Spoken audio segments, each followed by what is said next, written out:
오늘 본문은 어떻게 시작하고 있습니까? 그러므로 이 접속사로 시작하는 걸 보게 됩니다.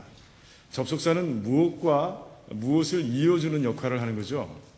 그래서 그렇구나. 2장의 이 본문이 1장의 어떤 내용과 연결되어 있구나 하는 것을 오늘 알 수 있습니다. 그럼 어떤 내용과 연결되어 있을까요? 그러기 알기 위해서는 우리는 오늘 본문의 주제를 우리가 알 수 있어야 돼요. 오늘 본문의 주제 제목을 한번 달아보시겠어요? 좋습니다. 무슨 말씀인지 잘 안 들렸지만 제목을 잘 달아주셨어요. 사실 이 제목을 달아보시겠어요? 그러면 아마 수요 제자 훈련에 나오시는 분들은 아마 다 의미심장한 미소를 지으실 거예요. 우리가 공부 시작할 때 항상 제가 먼저 묻습니다. 오늘 읽어오신 그 본문에 제목을 한번 붙여보십시오. 어떻게 붙였습니까? 라고 제가 묻습니다. 여러분들 본문에 그 제목을 붙이고요. 그렇게 읽다 보면 성경을 더 깊이 이해할 수 있게 됩니다. 오늘도 이렇게 성경을 보면 그 제목이 붙어 있어요. 그죠? 오늘 제 성경책에는 그리스도의 겸손을 본받아 이렇게 제목이 붙어 있습니다. 이 제목을 한번 읽고 그리고 본문을 읽으면 좀 더 내용이 좀 더 쉽게 이해가 되고 또 깊이 볼 수 있는 그런 마음이 생기는 거예요. 근데 이걸 따르지 말고 내가 직접 제목을 붙여오면 더 성경을 더 깊이 이해하게 됩니다. 왜냐하면 제목을 붙이기 위해서는 한 번 읽고 안 되거든요. 2번, 3번 읽어봐야 그래야 제목을 붙일 수 있어요. 그래서 그래요. 아무튼 여러분들 큐티하면서 말씀을 묵상하는 가운데 오늘 주어진 말씀이 있으면 그 말씀을 열심히 읽고 그리고 여러분의 단어로 여러분의 문장으로 한번 제목을 붙여보시기 바랍니다. 그럼 여러분들 더 깊이 큐티할 수 있고요. 그리고 더 깊이 하나님의 말씀을 이해할 수 있게 될 거예요. 자, 본문의 주제는 무엇일까요? 하나됨이에요. 연합입니다. 여기 2절 말씀 한번 보시겠어요? 2절 말씀 한번 보시겠어요? 이게 주제입니다. 같이 한번 읽어볼까요? 마음을 같이하여 같은 사랑을 가지고 뜻을 합하여 한 마음을 품어 이렇게 되어 있습니다. 같은 한 마음 이렇게 되어 있지 않습니까? 그러니까 너희들이 하나가 되어야 된다는 것이에요. 하나. 자, 그럼 이제 어떤 말씀과 연결되는 것 같습니까? 1장에 우리 지난주까지 봤던 27절에서 30절까지의 말씀이 이제 연결이 되는 것을 보게 됩니다. 그 중에서도 저 하나됨, 연합을 다루고 있는 어떤 말씀입니까? 너희들이 복음의 신앙을 위하여 한 뜻으로 협력하라 라는 말과 연결되어 있는 것을 보게 됩니다. 한 뜻으로 복음을 위해서 협력하라. 바울은 명령했어요. 협력하라 라고 명령했습니다. 그런데 그것으로는 성이 안 차는 거예요. 그렇다면 이 빌립보 교회 성도들이 과연 하나가 되는 방법을 알고 있을까? 연합하는 그 비결이 있는데 그 비결을 알고 있을까 하는 그런 생각이 바울의 마음에 스쳐간 거예요. 그런 가운데 이제 성령 하나님의 감동에 의해서 이제 또 그러므로 라는 단어를 쓰면서 이제 하나됨의 방법을 오늘부터 가르쳐주고 계신 거예요. 너희들 밖을 봐라. 너희들을 대적하는 자들이 있지 않느냐? 수두룩하게 있지 않느냐? 너희들이 하나가 되어야 되는데 그 하나가 되는 비결이 있어. 라고 바울은 이제 2장 1절부터 시작해서 말씀을 주고 있는 것이에요. 그렇다면 첫 번째 비결은 무엇일까? 여러분들 1절 1절에 담겨 있습니다. 1절 1절. 1절을 가만히 읽어보면 이게 무슨 말인지 알겠습니까? 그러므로 뭐가 있거든 이렇게 되어 있습니다. 원문에 보면 if절이 4개나 있어요. if 4개나 등장합니다. 조건절이 4번이나 반복되어서 등장하는 모습을 보게 됩니다. 성경에는 잘 안 나타나 있죠? 나타나 있지 않습니다. 그럼 어떤 분이 그러실 거예요? 오늘도 문법을 다루려고 하시는가? 아니요. 그런데 이 성경을 읽을 때, 성경을 해석할 때 우리는 문법을 다룰 수밖에 없어요. 왜냐하면 이 성경을 깊이 이해하는데 써야 되는, 사용해야 되는 세 가지 도구가 있는 거예요. 첫 번째 도구는 여러분 참고로 그냥 알아두세요. 역사적인 접근입니다. 역사적인 접근. 거기에는 그 사회와 그 문화까지도 다 연구해야 되는 그런 접근법이 들어가 있어요. 역사적인 접근이 있어요. 두 번째는 어떻게 접근해야 되느냐? 두 번째는 문법적인 접근이에요. 세 번째는 무엇이냐? 문학 장르적인 접근이에요. 이 세 가지 접근법을 통해서 성경학자들은 이제 본문을 해석해내고 그리고 뜻을 밝혀내는 것이에요. 그러다 보니까 문법을 떠나서는 우리가 정확한 그런 해석을 할 수가 없어요. 그래서 제가 문법에 대해서 간간히, 자주는 아니죠, 간간히 말씀드리는 거예요. 자, 조건절이 4개나 있다고 그랬어요. 조건절이 4개나 있습니다. 그런데 이 조건절로 이루어진 이 1절을 해석하기가 쉽지 않습니다. 오늘 보세요. 이제 오늘 말씀을 가만히 보니까 이제 그리스도, 성령 이렇게 아주 귀중한 단어가 반복돼서 나오는 모습을 보게 됩니다. 성경학자들은 얘기합니다. 이제 그리스도와 그리고 성령이 나왔으니 하나님까지 있는 거 아니냐. 그래서 사랑의 무슨 위로나 앞에다가 하나님의 라고 붙입니다. 그래서 삼위일체 하나님께서 이 조건절 안에 다 드러나 있다라고 성경학자들은 얘기합니다. 저도 동의합니다. 그런데 해석이 어려운 것은 왜 그러냐? 그것은 바로 이 1절에 동사가 없어요. 동사가 없습니다. 그래서 원문대로 읽으면 그리스도 안에 무슨 권면, 만약을 붙여야 되겠죠. 만약 그리스도 안에 무슨 권면, 만약 사랑의 무슨 위로, 만약 성령의 무슨 교제, 만약 긍휼이나 자비, 이렇게 끝나고 있어요. 그러니까 우리는 상상력을 발휘해서 이제 동사를 부여해야 되는 거예요. 긴장되시죠? 어떤 동사를 넣어야 할까? 여러분 아시겠어요? 하지만 걱정하지 마십시오. 긴장하지 마세요. 그건 여러분들이 할 일이 아닙니다. 그건 바로 성경을 해석하고 성경을 연구하는 성경학자들이 하면 되는 거예요. 성경학자들은 아까 말씀드린 세 가지 접근법을 통해서 이제 여기에 무슨 동사가 들어가면 좋을까라고 연구해서 이제 집어넣어놨어요. 뭐라고 집어넣어놨습니까? 오늘 말씀을 보니까 있거든 이라고 집어넣어놨어요. 있거든. 너희들 안에 이런 4가지의 것이 있거든 이라고 이제 바울이 물어보는 그런 모습을 보게 됩니다. 자, 이 말씀 속에서 바울이 하고 싶은 건 무슨 얘기일까요? 도대체 무슨 얘기를 하고 싶은 걸까요? 여러분들은 이 조건절의 이 내용을 여러분들에게 던지는 질문으로 받아야 되는 것이에요. 빌립보 성도들에게 물어보고 있는 것이에요. 너희들이 있느냐? 예수 그리스도와 여러분들이 진정한 교제 안에 있으면 무엇이 있다고요? 권면이 있다는 것이에요. 하나님의 사랑 가운데 있으면 무엇이 있다고요? 하나님의 위로함이 있다는 것이에요. 성령 안에 있으면 뭐가 있다고요? 그분과의 교제가 있다는 것이에요. 그리고 또한 그 세 삼위일체 하나님과 함께 우리가 동행하며 살아가고 있다면 그분이 부어주시는 긍휼과 자비가 여러분들의 삶에 넘쳐야 된다는 것이에요. 그런데 물어보는 것이에요. 넘치고 있느냐? 이 4가지가 여러분들의 삶 가운데서 역동적으로 일하고 있습니까?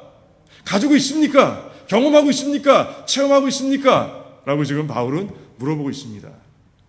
왜 물어볼까요? 왜? 바로 답이 거기 있는 것이에요. 왜? 답은 뭘까요? 하나님과의 관계가, 삼위일체의 하나님과의 관계가 중요하다는 것이에요. 성도들이 하나님과의 관계가 건강할 때 그 성도들을 통해서 교회가 하나가 된다는 그런 말씀을 지금 바울은 얘기하고 있는 것이에요. 그래서 물어보는 것이에요. 여러분들의 하나님과의 관계가 건강합니까? 하나님과의 관계가 정말로 잘 돼 있습니까? 잘 유지하고 있습니까? 라고 바울은 이 4가지의 조건절을 통해서 성도들에게 물어보고 있는 것이에요. 여러분들은 어때요? 이 4가지가 여러분들의 삶 가운데서 역동적으로 일하고 있습니까? 거봐요. 자신 없잖아요. 자, 그렇다면 정말 그런가? 이 바울이 이 조건절을 통해서 하나님과의 관계를 중시하고 있는데 과연 그것이 하나가 되는데 정말 도움이 되는 건가? 여러분, 성경의 인물들을 통해서 한번 하나하나 찾아보길 원합니다. 먼저 부정적인 면부터 한번 찾아보겠습니다. 여러분들, 아담과 하와를 기억하실 거예요. 아담과 하와가 처음에 만났을 때는 어땠어요? 아담이 그 하와를 향해서 뭐라고 합니까? 내 살 중에 살이요, 내 뼈 중에 뼈라 라고 얘기하잖아요. 그런 가운데 하와를 무척 사랑하는 그런 모습을 봅니다. 내가 너와 나는 하나다 라는 얘기예요. 하나다. 그런데 이제 아담과 하와가 선악과를 따먹고 말았어요. 그런 가운데 하나님과의 관계가 일그러지고 말았습니다. 일그러지고 나니까 어떤 일이 일어납니까? 어떤 일이 일어났어요? 그래요. 이제 그들은 서로를 숨기기 시작합니다. 옛날에는 부끄럽지 않았어요. 그런데 이제는 서로를 숨기는 모습으로 그들이 바뀌는 그런 모습을 보게 되는 거예요. 이제 하나가 아니에요. 하나가 아닌 거예요. 숨겨야 되는 것이에요. 감추고 싶은 게 많아요. 그들의 관계가 깨어져 버리고 말았어요. 하나님과의 관계가 깨어지자 그들의 관계가 깨어지고 맙니다.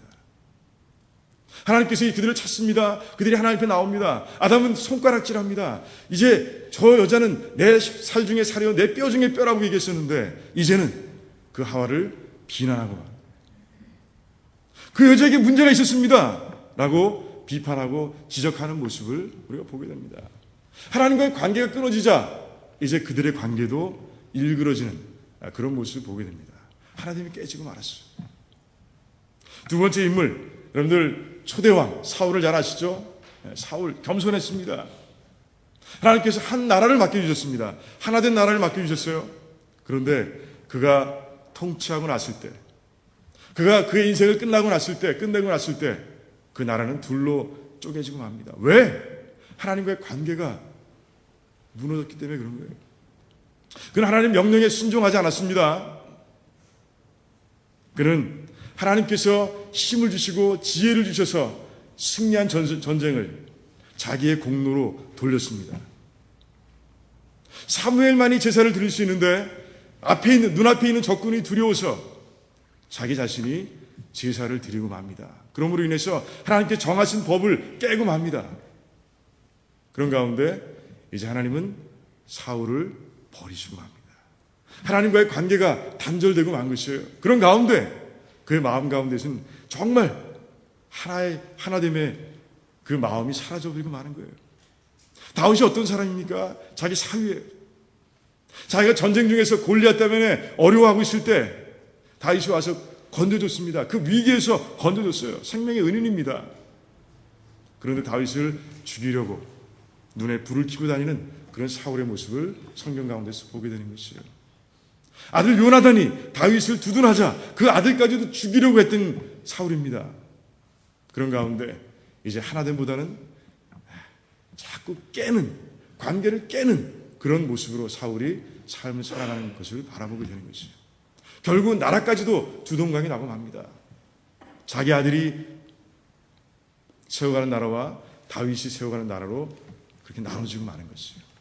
그래요. 하나님과의 관계가 깨지면 인간관계, 사회적인 관계 이런 모든 것들이 다 깨지는 모습을 성경 가운데서 우리가 발견하게 되는 것이죠.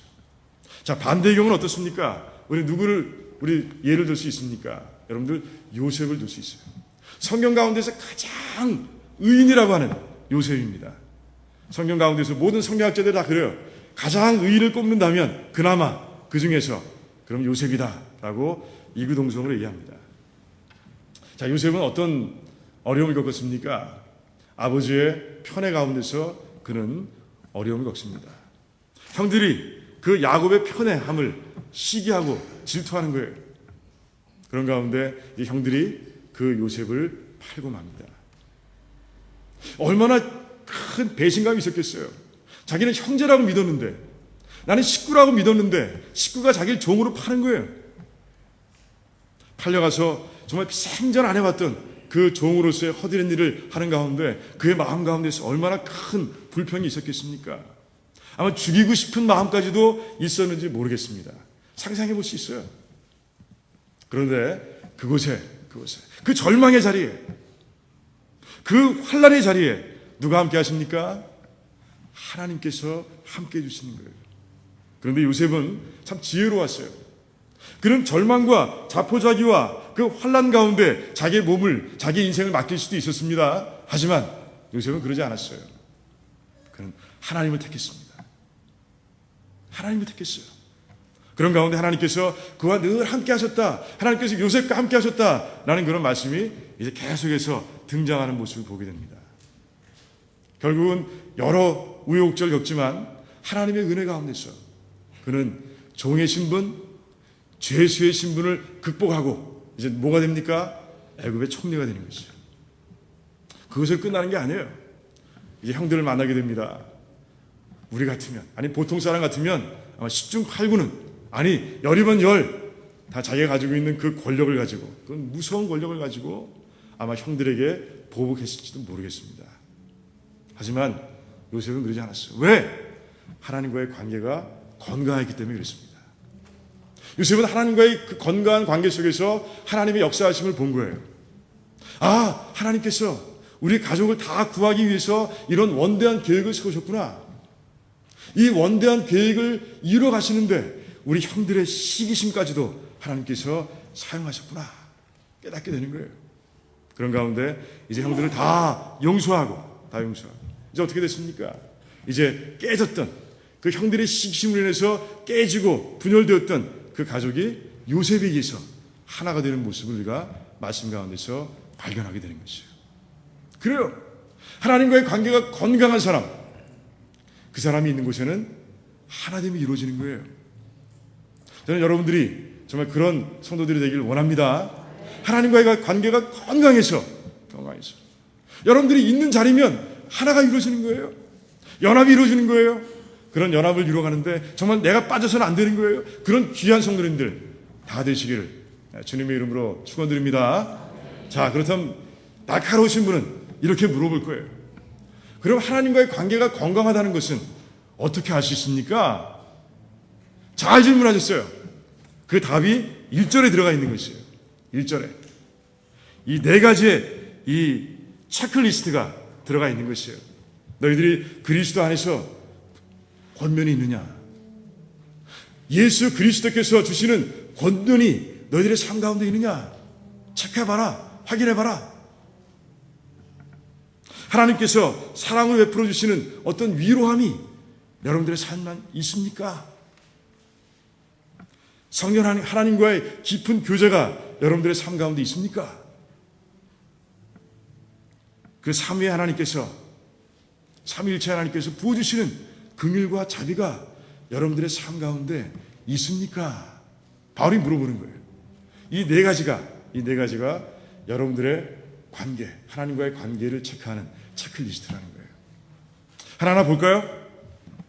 여러분들 첫 번째 권면이라는 단어, 예수 그리스도께서 우리에게 권면을 주신다라고 되어 있는데 그 권면이라는 단어가 참 어려울지 모르겠습니다. 한자로 되어 있잖아요. 한자는 어려운 거예요. 근데 영어에서는 뭐라고 되어 있습니까?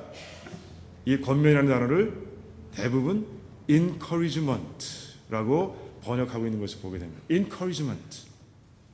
우리는 칭찬, 격려 이런 단어로 우리가 번역하면 더 머릿속에 쏙 들어옵니다. 쏙 들어옵니까? 아니에요. 칭찬, 격려. 예수님께서 주시는 그 칭찬과 격려가 너희들의 삶 가운데 있느냐라고 물어보고 계신 거예요. 있어요, 없어요? 있습니까? 아직도 자, 여러분들은 믿음의 경주를 하고 있어요. 예수님께서도요, 이 땅을 살아보셨기 때문에 우리가 겪는 이 달려가는 믿음의 경주가 얼마나 힘든 것인지를 잘 아세요. 그래서 주님께서는 늘 우리와 함께 하시면서 우리에게 칭찬해 주세요. 야, 너 잘했다. 또 격려해 주시는 거예요. 괜찮아.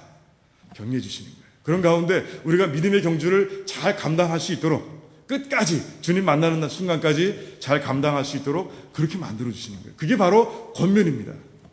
그 권면이 여러분들의 삶 가운데 있느냐라고 바울은 물어보시는 거예요. 있습니까? 이제 드디어 몇 분이 대답하기 시작했습니다. 자, 한번 볼까요? 멀리 갈 것도 없어요. 이제 바울을 봅니다. 바울이 이제 1장에서 얘기합니다. 나는 기쁩니다. 나는 또한 기쁩니다. 라고 얘기합니다. 기쁨의 이유가 뭐예요? 하나님의 칭찬과 격려 때문에 그래요. 자기는 갇혀 있습니다.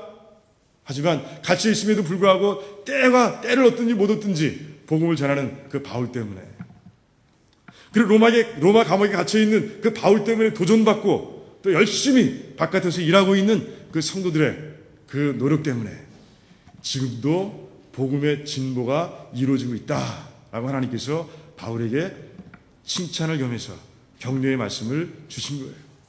그게 깨달아지고 나니까 바울은 기쁜 거예요. 너무 기쁜 거예요. 하나님 감사합니다. 감사합니다. 제가 믿음의 경주를 멈춘 줄 알았는데 내가 아직도 달려가고 있음을 가르쳐 주시고 보여주신 하나님 너무 감사합니다. 하나님의 칭찬과 격려 가운데서 이제 바울이 일어나고 있는 모습을 보게 됩니다. 기뻐하는 모습을 보게 됩니다. 바울과 하나님과의 관계는 그래서 건강한 거예요. 건강하게 그런 그 칭찬과 격려를 들을 수가 있는 거예요. 자, 여러분들의 삶은 어떻습니까? 다시 묻습니다. 주님께 주시는 이 격려와 칭찬으로 여러분들 가득합니까? 그래서 여러분들의 믿음의 경주를 쉬지 않고 열심히 달려가고 있습니까? 조금 더 많아졌어요. 예, 좋습니다. 아멘 하신 분들은, 또한 마음속으로 아멘 하신 분들은 지금 여러분들의 하나님과의 관계가 건강한 겁니다. 자, 이제 봅시다. 두 번째, 하나님의 사랑으로부터 오는 위로가 있다는 것이에요. 위로는 무엇이냐?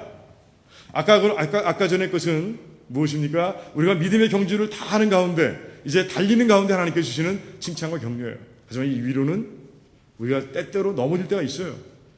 우리 장애물을 만질 때가 있습니다. 그때 주저앉을 때가 있어요. 하나님 더 이상 못 가요. 상처를 받아서 하나님 더 이상 나 교회 안 나가요. 모세가 그런 적이 있었죠? 모세가 그런 적이 있었어요. 바로왕 앞에 나갔다가 쫓겨나고 난 다음에 하나님 도대체 내가 이거 해야 됩니까? 집에 틀어박혀서 있었던 적이 있습니다. 그때 찾아오셔서 주시는 말씀이 위로예요. 위로. 괜찮아. 일어나면 돼. 내가 함께 있잖아. 너 갈 수 있어. 내가 도와줄게. 이게 바로 하나님의 위로예요. 그 하나님의 위로하심이 여러분들의 삶 가운데 있습니까? 네, 조금 더 커졌습니다. 그래요. 이것은 매일매일 주시는 건 아니죠. 우리가 힘들 때 주시는 거예요. 우리가 멈춰섰을 때 하나님께 주시는 거예요. 이것도 멀리 갈 필요 없습니다. 바울에서 찾아볼 수 있어요. 바울, 이제 소아시아에서 열심히 전도하다가 성령의 부르심이 있는 것 같아서 그 꿈속에서 환상을 봤는데 그것이 하나님의 음성인 것 같아서 그는 이제 마게도냐를 건너갑니다. 첫 번째가 도시가 어디입니까? 바로 여기예요. 빌립보, 이 도시입니다. 그런데 그는 전도하다가 어디로 들어갑니까? 감옥에 갇힙니다. 그것도 그냥 들어갑니까? 채찍으로 돼지게 맞고 들어갑니다. 얼마나 힘들지 모르겠어요. 바울이 그 감옥에서 얼마나 힘들었을까? 갈등했을 거예요. 하나님, 제가 꿈을 제대로 본 겁니까? 하나님께 주신 그 꿈을 제대로 해석한 겁니까? 하나님께서 이곳에서 일하라고 보내주셨으면 제가 열심히 일할 수 있는 그런 조건을 만들어 주셔야 되는데 저를 맡게 하시고 저를 이 감옥에 가두시면 어떻게 하시겠다는 겁니까? 아마 바울은 이 마음속에서 갈등하고 있었을지도 몰라요. 그렇지 않겠습니까? 이제 막힌 거예요. 죽을지도 몰라요. 하지만 하나님께서 그 자리에 임하신 거예요. 어떤 모습이 임하셨습니까?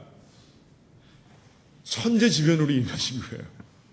땅을 흔드시고 그런 가운데 옥문을 확 열어주시고 팔과 다리에 세워져 있던 착고를 다 풀어주신 거예요.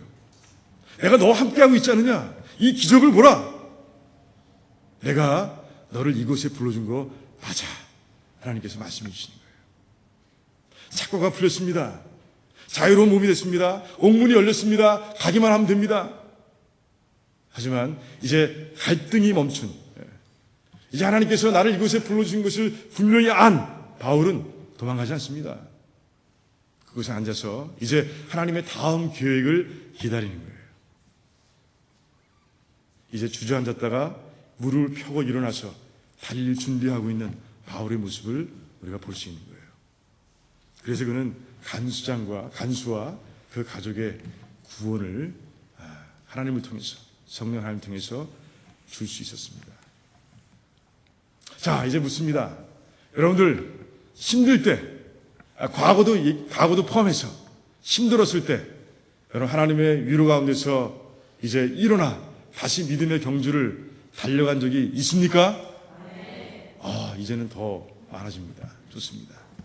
자, 세 번째 또 묻는 거예요. 성령 안에서 성령 하나님과 교제가 있느냐? 이거 너무 간단하죠? 이건 뭐 예를 안 들어도 됩니다.